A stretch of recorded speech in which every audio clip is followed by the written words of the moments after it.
What an image.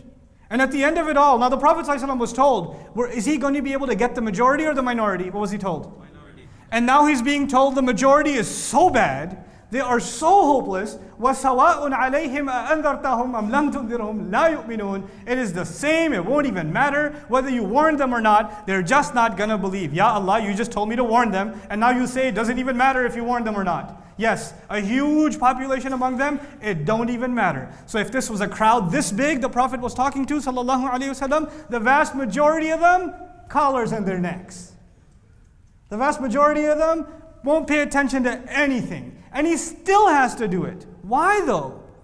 Why if most of them are not going to believe? Not even the Quran. Not even the Quran from the voice of Rasulullah sallallahu alaihi wasallam is enough for them. How stubborn can they be that the Quran from the Prophet himself is not enough for them? That's a pretty hopeless state to be. And when that happens, when they're in this hopeless state, the Prophet is then told, sallallahu alaihi wasallam, إِنَّمَا تُنذِرُ مَنِ اتَّبَعَ الذِّكْرِ. You're only going to be able to follow, to warn the one who followed the reminder. Before I tell you about this ayah, I need to tell you one more thing. How many ways to the truth did I say? 3. What were they? What were they? Easy, so super easy. That was really, really important. Creation, history, revelation. Yes? Okay. Creation, history, revelation is how you use your mind to arrive at the truth. Once you arrive at the truth, you will benefit from warnings. There's 1, 2, 3, and what's number 4? The warnings. If you give warnings before arriving at the truth, it don't mean anything. Sometimes our kids don't know anything about Islam. Bete namaz padho.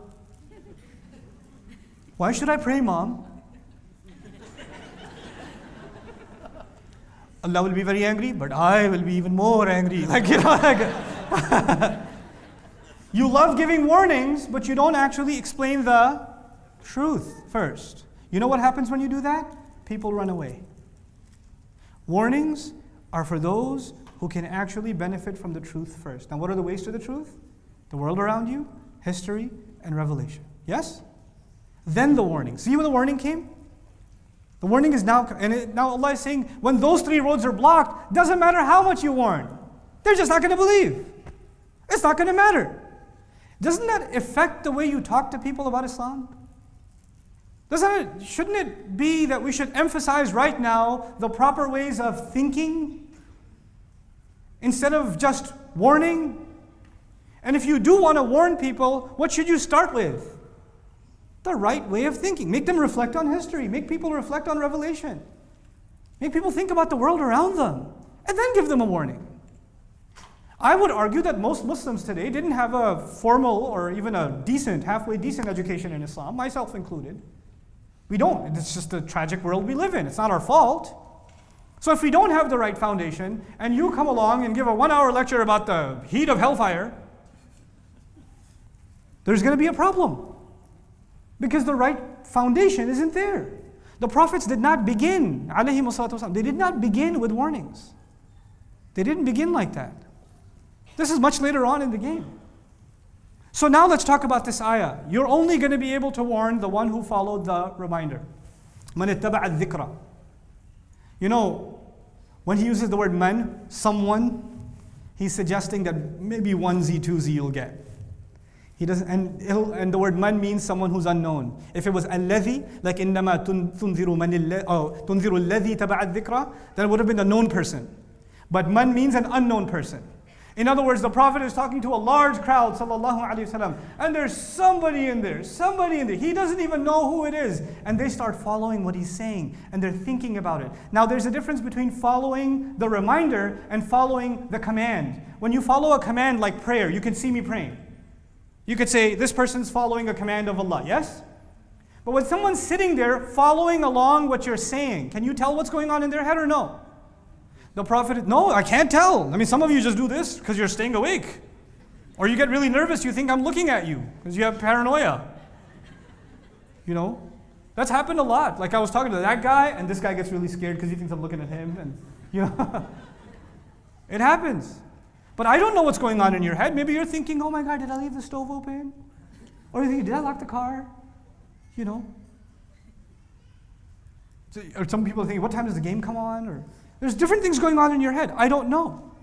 The Prophet ﷺ has no idea what's going on in people's heads. He's not supposed to know. Allah says your only job is to warn the one who might have something going on in his head.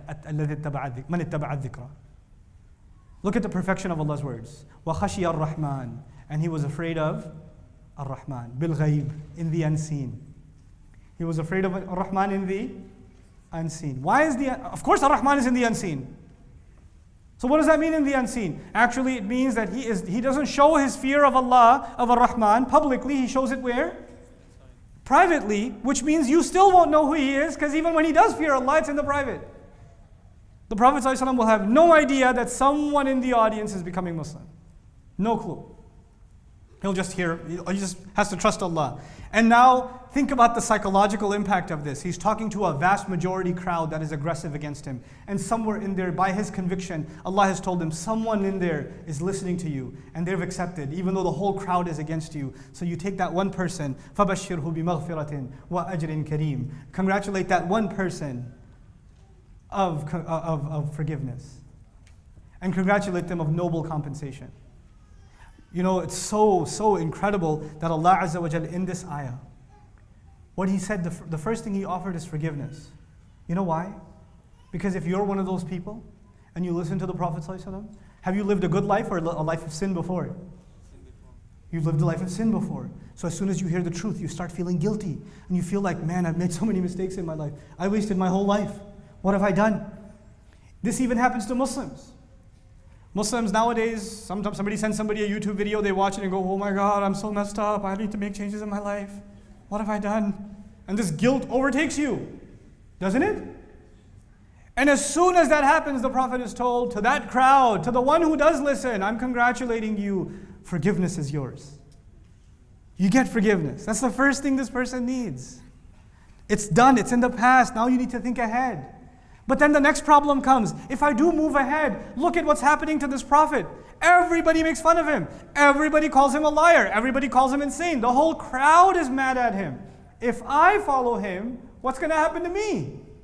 The same thing. They're going to think I'm part of the same cult. They're going to go after me. So I'll lose all my respect, isn't it?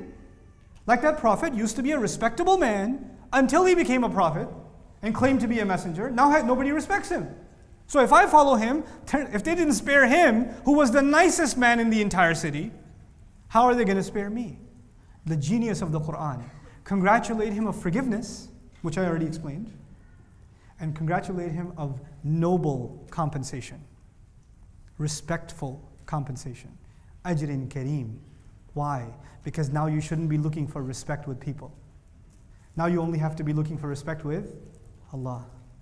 Your definition of where you find dignity and respect changes. You don't care what people think anymore.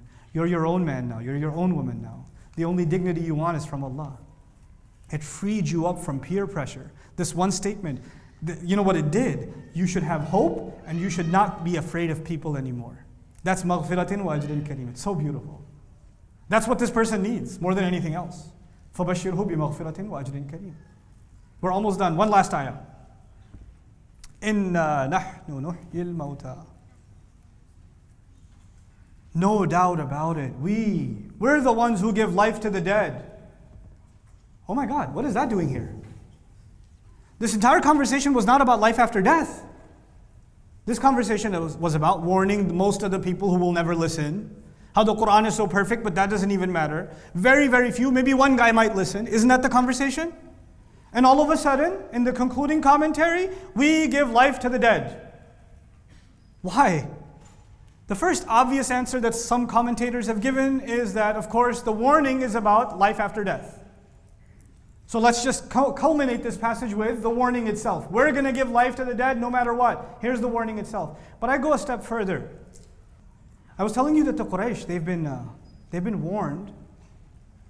They haven't been warned for many generations. They've been heedless.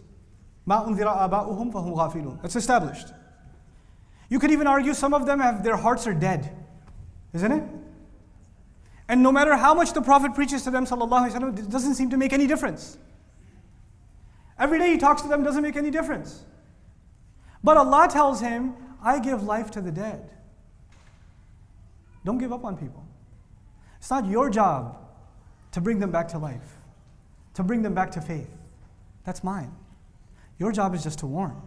You don't know whose heart may have been dead for years, and one day, Allah brings it back to life. You don't know when Umar might turn. You don't know when Hamza might turn. You don't know when Abu Sufyan might turn. It's not going to happen quickly. You don't know when Khalid ibn Walid might turn. It took years. It took battles. He killed Muslims before he became Muslim. I mean, seriously. That's not up to you. We're the ones who give life to the dead. What is the preacher, the messenger, and everyone after him, the da'i, what are they being reminded? I, and even the messenger, they don't change people. People don't change people. People don't revive people. Who does? Allah does. No video changed your life. Allah did. No speech changed your life. Allah did.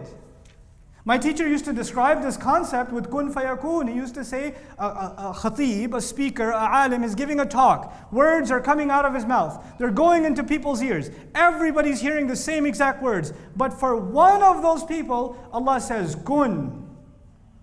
And his life changes completely from one sentence within the 8 hours of yap, yap, yap. And that's not because of this person. It's because of Allah. We're the ones who give life to the dead. And those that are not listening, don't worry. It's not like they're getting away with what they're doing. وَنَكْتُبُ مَا قَدَّمُوا وَآثَارَهُم. We are writing down, we continue to write down the investments they've made.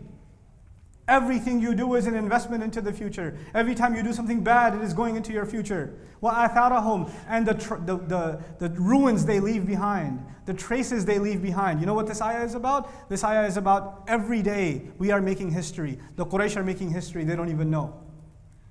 They are leaving a legacy for the future, and Allah is documenting it.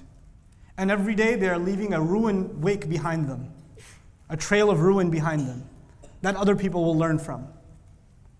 And so as he concludes this passage, he says, وَكُلَّ شَيْءٍ أَحْصَيْنَاهُ فِي إِمَامٍ مُبِينٍ. And everything they do, the Prophet ﷺ is being told, they don't get away with any of it. You know how Muslims get all frustrated? You know what they're doing nowadays? You know the video they just made? You know the campaign they just did? You know the attack they just did? You know this, you know that? Yeah, وَكُلَّ شَيْءٍ أَحْصَيْنَاهُ فِي إِمَامٍ مُبِينٍ. We're documenting all of it. And everything we have compiled it in perfect record. Ihsa actually means counting, like ancient counting used to be. You used to have a bottle and you put pebbles inside it so that you never lose the count. Because if you count like this, you can mess up. But you put a pebble for every person, this is the perfect count. This is called ihsa. He says we've got perfect record of everything in a book that is wide open, that's going to be put right in front of them. Imam mubin. Imam comes from amam, which means in front. A book that will be put right in front of you on Judgment Day will have every last thing perfectly documented. So don't you worry, they got away with nothing. From the beginning of the surah, the Prophet was being validated. You remember?